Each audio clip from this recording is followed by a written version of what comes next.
ज़मीन के 100% इलाके में 71% पानी का इलाका है और इस पानी में 97% पानी खारा है, जिसमें बचा हुआ 3% पानी हमारी ज़रूरत के लिए और पीने के काबिल है।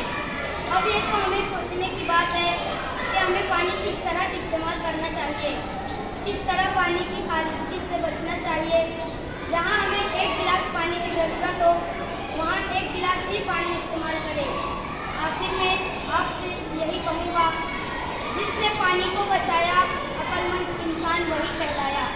जिसने पानी को खूब बहाया, पानी ने फिर उसको रुलाया।